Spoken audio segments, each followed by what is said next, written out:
I thought I had the perfect relationship until that Friday night destroyed everything I believed about love. Maya, you look amazing tonight, Derek said, pulling me close at his apartment party. After 2 years together, he still made my heart flutter. Thanks, babe. Your parties are always the best. I spotted Ethan in the corner, nursing a beer and looking uncomfortable as usual. Derek's shy best friend had always been kind to me during our study sessions.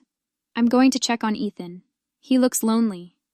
Sure, take care of him, Derek smiled. You're so sweet to everyone. I walked over to where Ethan stood by the hallway. Something felt different about him tonight.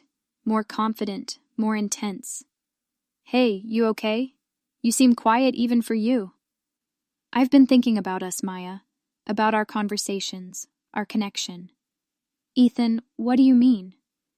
You know exactly what I mean. You feel it too, don't you? The way Derek doesn't really see you? My heart pounded. We shouldn't be talking like this. Why not? When was the last time he really listened to you? Really understood you like I do? Before I could respond, he kissed me. I should have pulled away immediately, but something made me freeze. What the hell is going on here? I spun around to see Derek standing there, his face a perfect mask of shock and betrayal. The guilt hit me like a truck. Derek, this isn't... Maya, how could you do this to me? To us?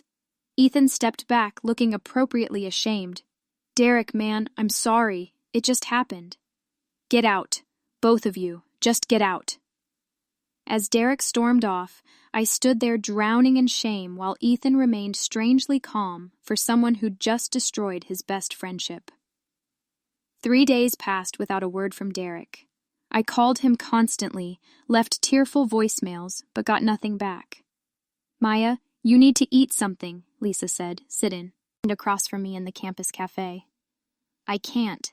Every time I close my eyes, I see his face, the hurt in his eyes. Okay, but walk me through this again. Ethan just randomly kissed you? It wasn't random. We'd been talking, and he said things about Derek not understanding me. Lisa frowned. That's weird. Since when does shy Ethan give relationship advice? I don't know. I'm the horrible person here, Lisa. I kissed my boyfriend's best friend. But how did Derek know to look for you in that exact hallway at that exact moment? I wiped my tears. It was just bad timing. Maya, my parents went through a messy divorce. I know what manipulation looks like, and something about this feels off. You think I'm not guilty? I think you're too busy blaming yourself to see the bigger picture. Later that week, Professor Martinez noticed my distraction during psychology class. Maya, can I speak with you after class? I found myself pouring out the whole story to her. You mentioned Ethan seemed different that night. How so? More confident, like he knew exactly what to say to make me doubt my relationship. And Derek's reaction? Was it what you expected? I expected him to be angrier. He seemed more hurt than furious. Interesting. In my experience, unexpected betrayal usually triggers rage first, then hurt. Professor Martinez handed me her card. If you need to talk more, my door is always open. That evening, my phone buzzed with a text from Derek. We need to talk. Tomorrow, my place. My heart raced. Finally, a chance to explain, to apologize, to fix everything I'd broken. I walked into Derek's apartment expecting screaming, tears, maybe him throwing me out. Instead, he was sitting calmly on his couch. Sit down, Maya. His tone was measured, almost clinical. I've been thinking about us, about what happened. Derek, I'm so sorry. I don't know what came over me, let me finish. His hand raised to silence me. I'm willing to forgive you, but there have to be conditions. Jake, Derek's roommate, was doing dishes in the kitchen, but I caught him glancing over with a strange expression. What kind of conditions? First, you cut all contact with Ethan. Block his number, drop your shared classes. Okay, that makes sense.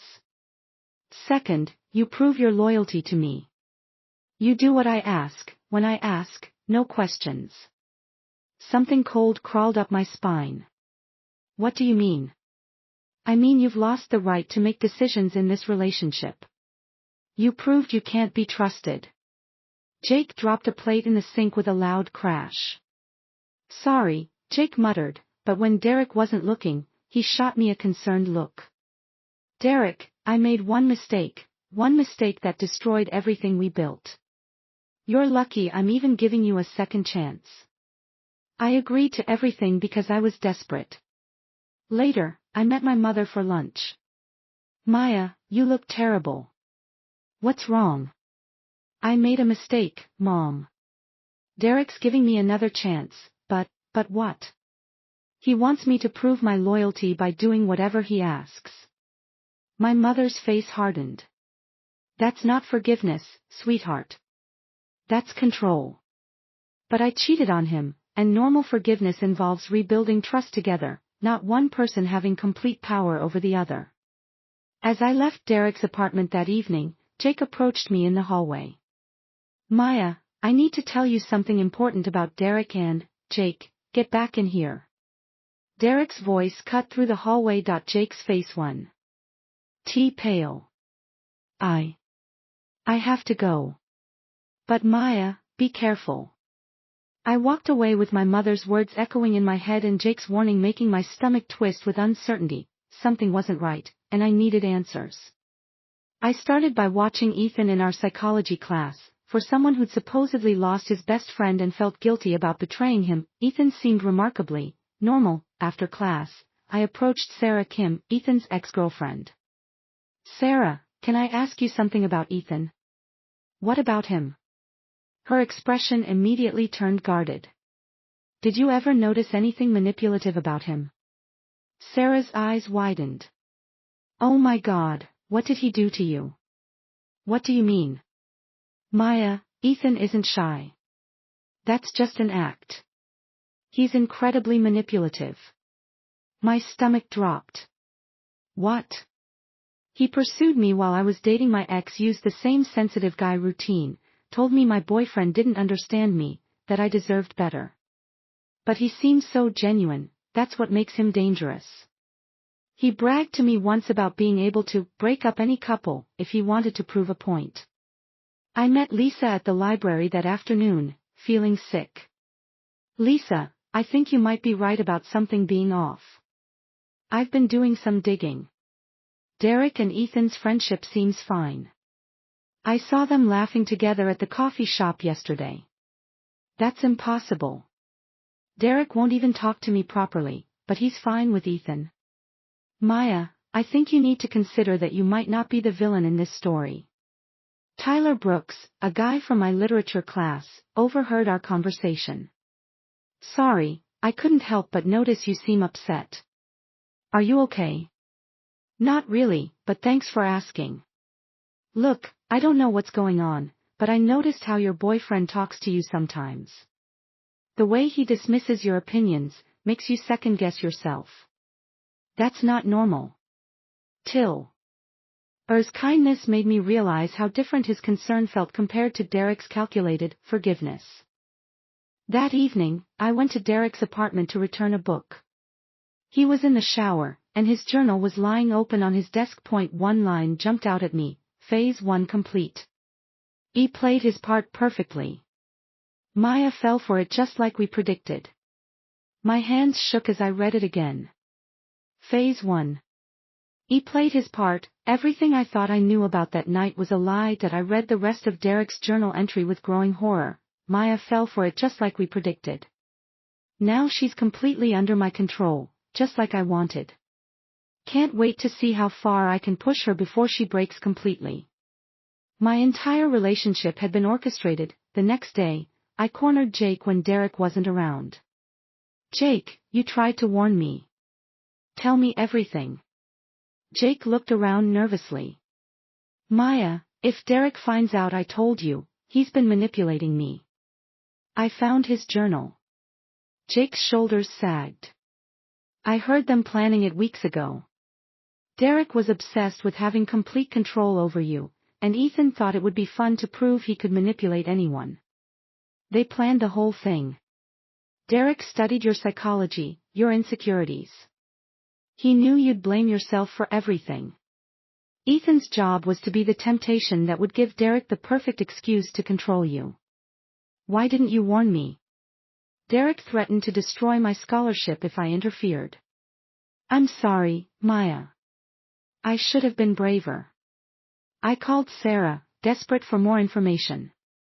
Sarah, were there others before me? At least 2 other girls. They ran the same scheme. Ethan would seduce the girlfriend, Derek would catch them, then use the guilt to control them completely. I felt sick. There's a freshman, Rebecca Stone. Derek's been mentoring her. Maya, you have to warn her. I scheduled an emergency session with Professor Martinez. Professor, what I'm about to tell you involves psychological manipulation and abuse. After hearing everything, she said, Maya, what you're describing is called coercive control. Predators often work in teams, targeting empathetic people who blame themselves first. My mother was furious when I told her. These boys think they can break my daughter. They don't know who they're dealing with. Mom, what do I do? We gather evidence. In business, I learned that manipulators only fear one thing, exposure. Lisa immediately went into lawyer mode. We need documentation of everything. Screenshots, recordings, testimonies. Tyler offered unwavering support. Maya, you're one of the strongest people I know. Don't let them convince you otherwise. I reached out to Rebecca, who was initially skeptical until I showed her the evidence. Oh my God, Derek's been doing the same things to me, she whispered. As all the pieces fell into place, I realized I wasn't guilty of cheating. I was the victim of an elaborate psychological manipulation designed to break me down, but they had underestimated me completely. Now I knew the truth, and rage burned through me like fire. But I had to be smart, they weren't expecting me to figure out their game. Lisa, I need your help documenting everything legally. Already on it. I've been researching coercive control laws. Professor Martinez connected me with campus resources. Maya, what happened to you has a name in psychology. This is textbook predatory behavior. How do I make sure they can't do this to anyone else? Evidence. Documentation. And exposing their pattern publicly. My mother surprised me with her strategic thinking. In business, I dealt with manipulators early on. The key is maintaining composure while building your case. How do I pretend everything's normal while gathering evidence? You remember that you're stronger than they calculated. They think they broke you, but they just revealed their weakness. Tyler helped me practice staying confident. Maya, you're not the same person who walked into their trap. You see them clearly now. Rebecca became an unexpected ally after I warned her. Derek's been using the same lines on me. You're too good for college guys your age. You need someone mature. That's exactly what manipulation looks like. Will you help me stop them? Absolutely. No one else should go through this. Jake felt terrible about staying silent. Maya, I'll testify to everything I heard. It's the least I can do. Sarah provided additional evidence about Ethan's past victims. I kept some of his manipulative texts. I never thought I'd need them as evidence. Our plan was simple but effective. Let Derek think his control was working while I quietly built an ironclad case against both of them that I had to pretend to be the broken, guilty girlfriend while secretly preparing to destroy them. Derek smugly told me about his next move. I'm planning a surprise for you next week. Something that will really show everyone how committed you are to making this right. What kind of surprise? Trust me, it'll be unforgettable. He thought he was planning my final humiliation. Instead, he was walking directly into my trap. I can't wait, I lied, knowing his surprise would be the perfect opportunity to expose everything. They had no idea what was coming. Derek's surprise was a campus party where he planned to publicly humiliate me, forcing me to confess my cheating and beg for forgiveness in front of everyone, but I was ready. Everyone, I want to thank you for coming tonight, Derek announced to the crowd. Maya has something she wants to share about learning from mistakes and earning forgiveness. He looked at me expectantly, waiting for me to grovel. Instead, I stood up calmly. You're right, Derek. I do have something to share. I pulled out my phone and the evidence folder Lisa had helped me prepare. I want to tell everyone about psychological manipulation and coercive control. Derek's confident smile faltered. What Derek didn't tell you is that my cheating was completely orchestrated by him and Ethan. The room fell silent as I displayed Derek's journal entries on my phone. Phase 1 complete. He played his part perfectly. Maya fell for it just like we predicted. Now she's completely under my control. Gasps echoed through the room. Ethan tried to interrupt. That's not, Sarah, would you like to share your experience? Sarah stepped forward. Ethan ran the same manipulation scheme on me and at least 2 other girls. Jake stood up. I heard them planning Maya's manipulation weeks in advance. Derek threatened my scholarship to keep me quiet. Rebecca joined us. Derek's currently trying the same tactics on me. Professor Martinez, who I'd invited as a witness, addressed the crowd. What you're seeing is a textbook example of predatory behavior and coercive control. Lisa presented our legal documentation. We have evidence of a clear pattern of psychological abuse. My mother stood beside me, her presence reminding me of my own strength. Tyler represented the kind of genuine friendship I deserved. I watched Derek and Ethan's social circle completely turn against them as the truth came out. Maya, this is insane, Derek stammered. You're making this up, the evidence speaks for itself. I walked away from that party with my head held high for the first time in months. The aftermath was swift and satisfying.